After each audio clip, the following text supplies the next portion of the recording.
Have you ever reached the assessment stage of a training and thought, how am I going to do this? You have the learning outcome, you have the performance criteria, but when it's time to write the assessment, it feels harder than it should. And this is where assessments often become unclear. One assessor may look at the learner's performance and say, yes, this meets the standard. Another assessor may look at the same performance and say, no, important details are missing. So the question is, what exactly are they judging? If that sounds familiar, you are not alone. Today, I'm going to show you how to fix it. I'm Onitọlá, and I design structured training that actually works. In this video, I'm going to show you how to write assessment criteria properly.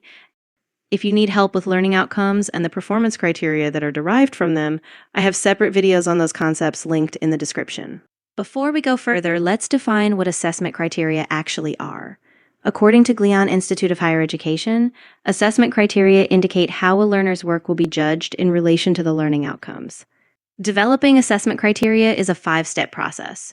Analyze the performance criterion, ask quality questions, develop assessment criteria, then audit and revise them. Those assessment criteria can then become the basis for rubrics, marking guides, and assessor checklists.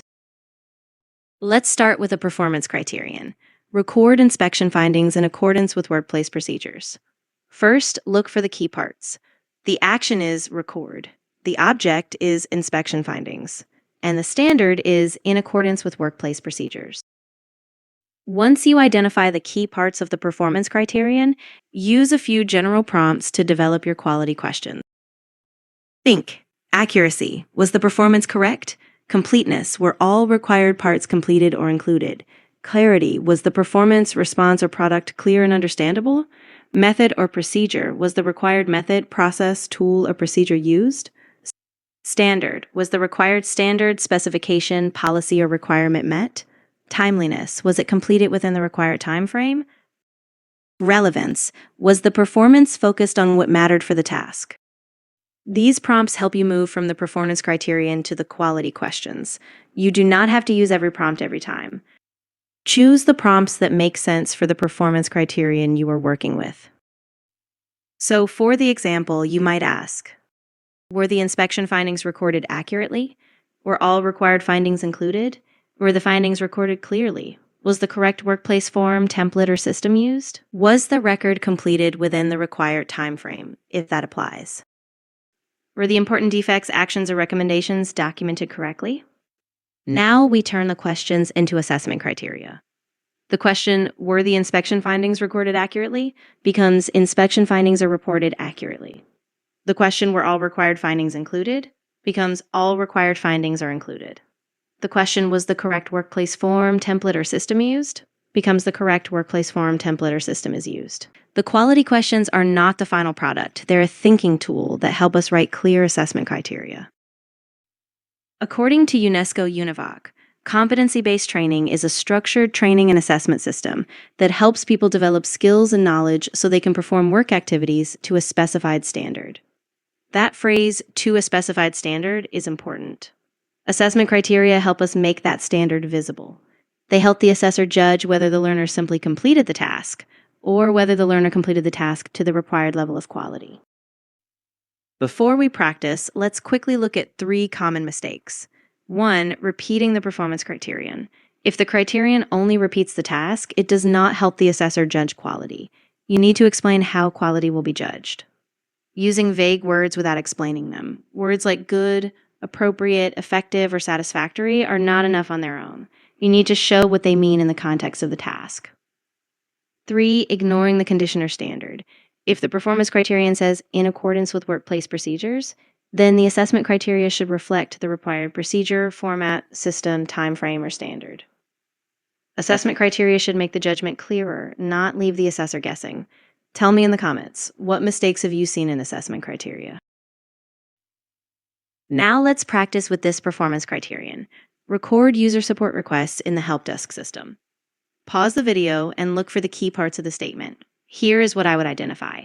The action is record. The thing being recorded is user support requests, and the condition is in the help desk system. Now use step 2. Ask quality questions such as, was it accurate? Was it complete? Was it entered in the correct system? Was it clear enough for follow-up?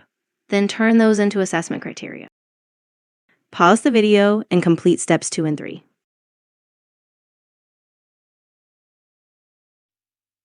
Here are some possible assessment criteria. User support requests are recorded accurately. All required details are included. Requests are entered in the correct help desk system. Issue descriptions are clear enough for follow-up action. The correct category, priority, or issue type is selected. Requests are recorded within the stipulated time frame. Actions taken are documented. Recommended next steps are documented. Before you finalize your assessment criteria, audit and revise them. Does it align with the performance criterion? Does it focus on quality and not just repeat the action? Can the assessor observe, read, hear, or verify the evidence? Does it include the required condition or standard? Is it clear enough for another assessor to use? Is it manageable? Is it necessary for judging quality performance? Then ask the main question. Do these assessment criteria allow us to judge the quality of the learner's performance? If the answer is no, revise them. If a criterion is unclear, amend it. If 2 criteria are saying almost the same thing, combine them. If one criterion includes too many things, split it. If a criterion does not help you judge the performance, remove it. The goal is not to have more criteria. The goal is to have useful criteria that help the assessor make a clear judgment. So remember, learning outcomes tell us what learners should be able to do. Performance criteria tell us what successful performance looks like. Assessment criteria tell us what quality performance should look like. To create them, use this simple process. Analyze the performance criterion. Ask quality questions. Develop assessment criteria. Audit the assessment criteria. Revise the assessment criteria. That is how you move from performance criteria to assessment criteria in a clear, aligned, and defensible way.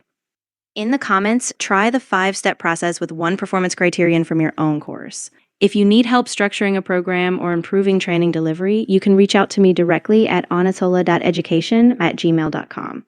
And if you found this video helpful, don't forget to like, share, and subscribe.